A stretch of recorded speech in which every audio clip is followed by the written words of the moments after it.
was never afraid of Cachet the Deathless. I laughed at the fairy tale of this undead phantom. A woman of science would never fear such silliness.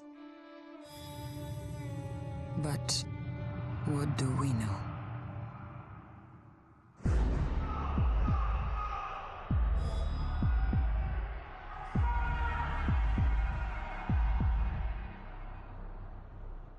Science cannot explain what I've seen.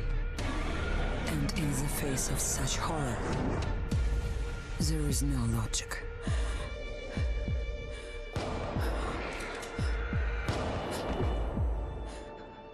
Only faith.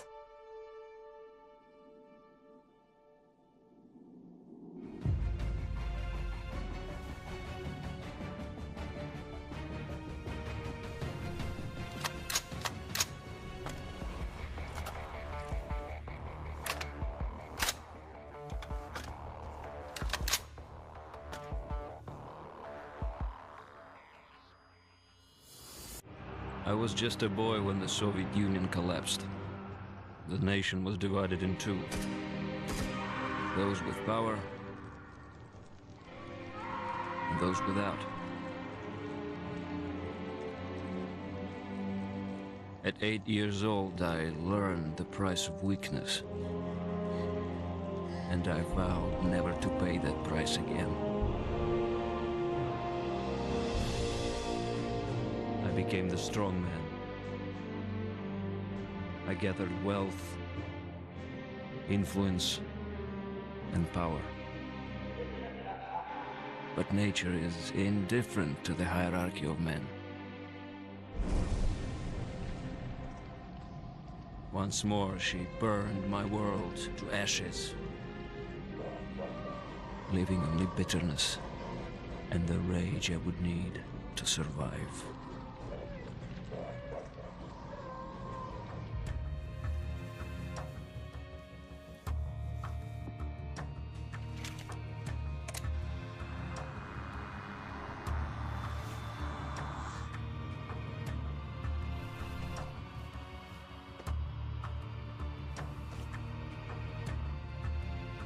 People don't believe something can happen until it does.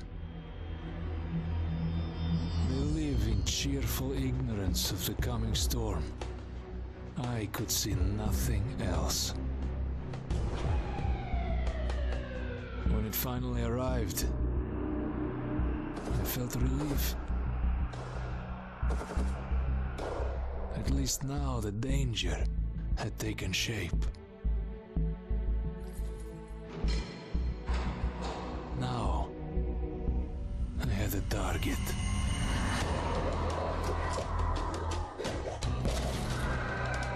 And I didn't have to fight alone.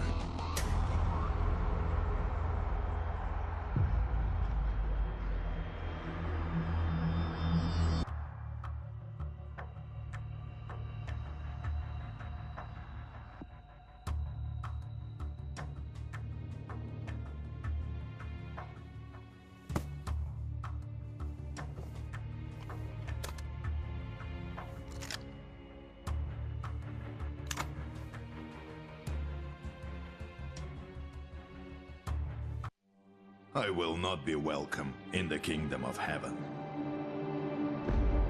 That fate was never in the cards for a man like me.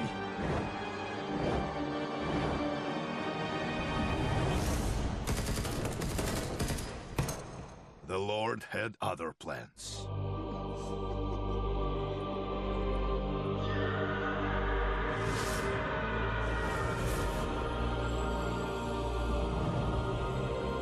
I have made my peace with God.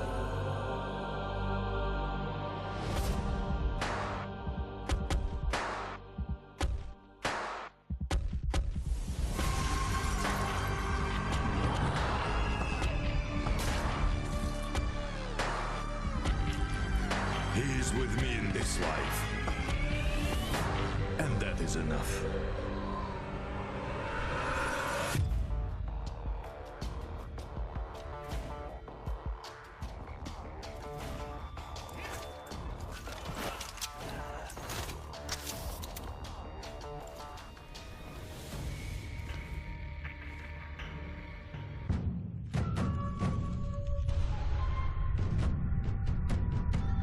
I was 11 years old the first time I felt the ground shake.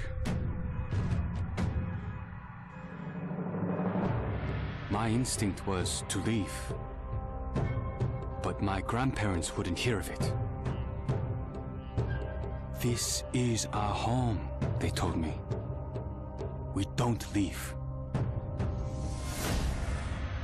I came to live by that code.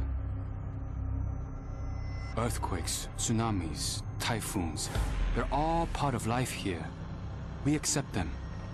We don't leave. When the evacuation was announced, I rejected it. This wasn't our way. Then I saw them. And I understood.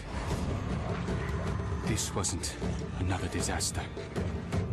This was a war.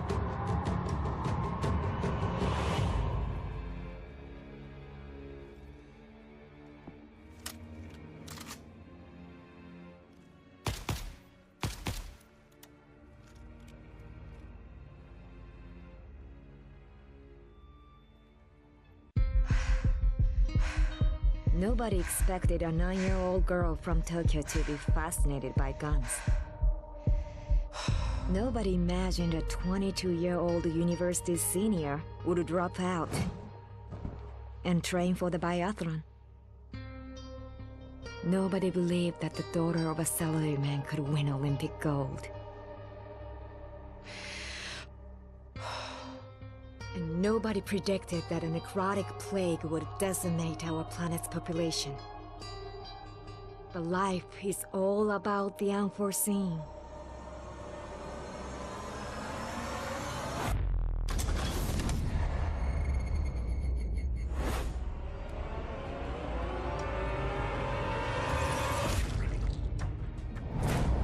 And nobody saw me coming either.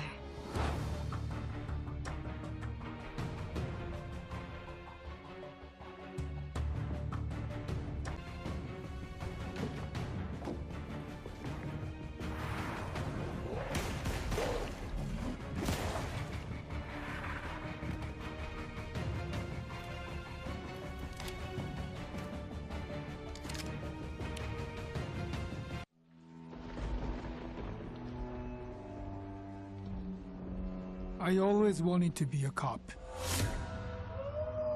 Thought I could do some good. But the scum on the street kept destroying lives.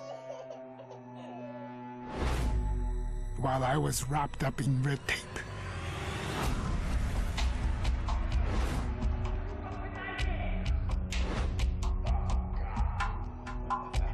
Shackled by senseless laws. The virus stripped all that away, left us to fend for ourselves. And finally, the chains were off.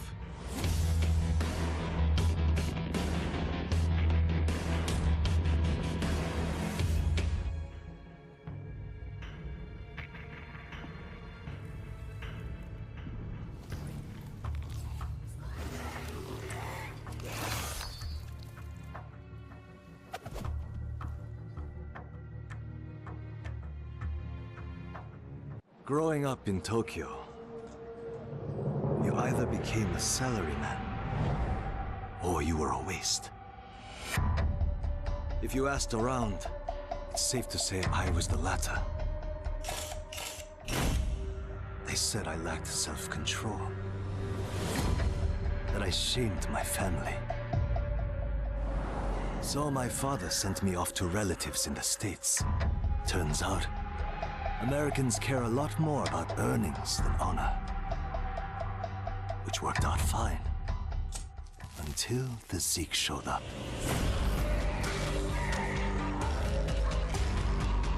The Japanese decided to evacuate. They didn't have the firepower to fight.